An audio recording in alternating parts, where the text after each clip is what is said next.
If you've followed us for a while, you'll know that our nutrition approach is first based around eating real food. This means focus on eating one ingredient, unprocessed foods most of the time. Now, we often talk about carb cycling, which is a way of eating that utilizes days of eating lower amounts of carbs and days of eating higher amounts of carbs in order to burn fat, build muscle, and maintain a flexible lifestyle. You may have also heard us talk about flexible intermittent fasting. Remember, flexible intermittent fasting is not a diet, but rather an eating pattern. It doesn't determine what you eat, but it determines when you eat.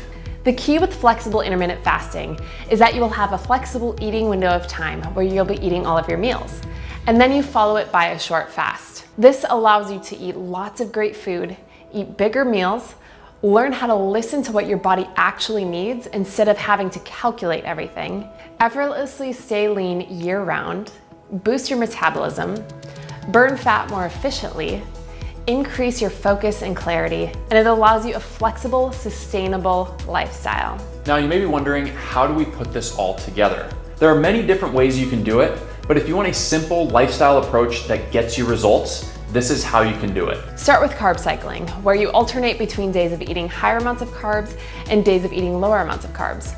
It's really that simple. In order to see the results that you want, macronutrients, which is macros for short, are very important. If you aren't familiar with macros, it's just another way of referring to protein, carbs, and fats. So let's break that down.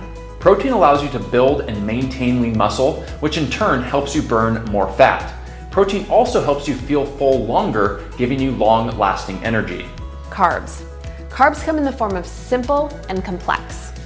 Simple carbs are the not-so-healthy carbs that include foods like sugar, candies, cookies, and most other processed foods. Complex carbs, on the other hand, are your healthy carbs.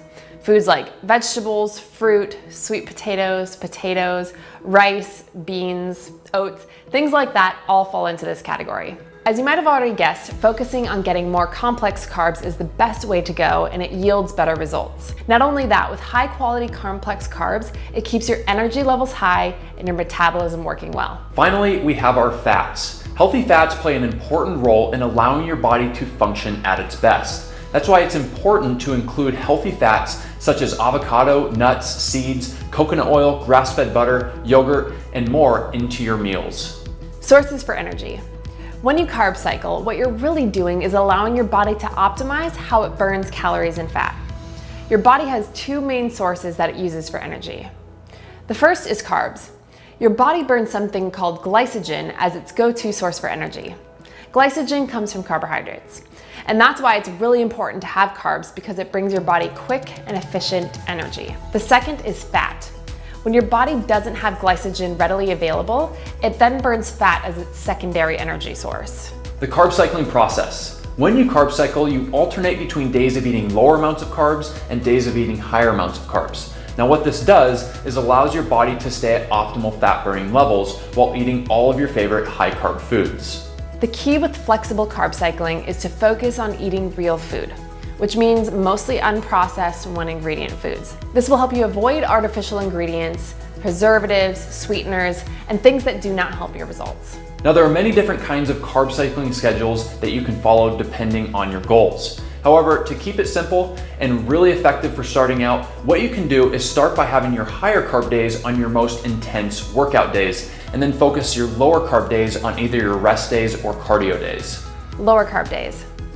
On your lower carb days, which are your rest days, you'll focus on eating mostly protein, veggies, and healthy fats. You can add in carbs to your evening meal if you'd like on your lower carb days if you're really active. Now, lower carb days does not mean no carb days. The key is to just focus on eating more veggies on your lower carb days. Now, when it comes to higher carb days or your workout days, you'll be eating the same types of foods as you do on lower carb days. However, you're going to be adding in one ingredient carb sources as outlined. Having more carbs on your workout days will give you the extra energy that you need for your workouts and allow your body to burn more fat. This is a super simple way to start carb cycling. By focusing on having more veggies on your rest days and more carbs on your workout days, you can help your body optimize how it burns energy. So now let's also talk about how to incorporate intermittent fasting in with your carb cycling. So if you want to get started intermittent fasting, we recommend a very moderate fast that will allow you some flexibility and still get incredible results. For women, we suggest a 10 to 14 hour fast, and for men, we suggest a 10 to 16 hour fast. The key is to start slowly and allow your body time to adjust. Now, to add in flexible intermittent fasting, what you're gonna do is stop eating 2 hours before bed and then push your breakfast back just 1 hour. So for example, if you finish eating at 8 p.m. the night before and then you wake up at 7 a.m., you're gonna push your breakfast back just 1 hour, and that's already a 12-hour fast. When you're just getting started with flexible intermittent fasting, take note of a few things during your first week. The first is, how am I feeling right when I wake up in the morning? Make sure you're drinking lots of water throughout your morning. In addition, we'll show you the other types of drinks that you can have during your fast to help boost your results. The second is, how do I feel after 1 hour of fasting in the morning? Do you feel hungry, lethargic? Do you feel good and energized? The key is to really focus on how you're feeling. It can take a few days up to a week for your body to start adjusting when you push your breakfast back, so allow it that time to adjust. If you find that you're starting to not feel well when you start to fast for longer, bump your fast back 30 minutes to 60 minutes, and that process can help determine the fast length that is right for you. Pushing your breakfast back just 1 hour can give your body some extra time to burn energy more efficiently without doing anything drastic. This strategy can be the key to getting past plateaus, and it can give your body the jump start it needs to help you reach your goals faster. So let's recap on how to get started. Focus on eating real food. Flexibly carb cycle. This means eat more veggies on your rest days and eat more one ingredient carbs on your tough workout days. Flexible intermittent fasting. Stop eating 2 hours before bed and push your breakfast back just 1 hour. Eat lots of good food during your eating window when you are hungry and until you're satisfied. This approach can help you find a pattern that works for your body and your lifestyle for the long term. So if you want to learn more about the specifics of intermittent fasting and carb cycling and how you can get started today, just click the link below and we will show you exactly how you can get your best results.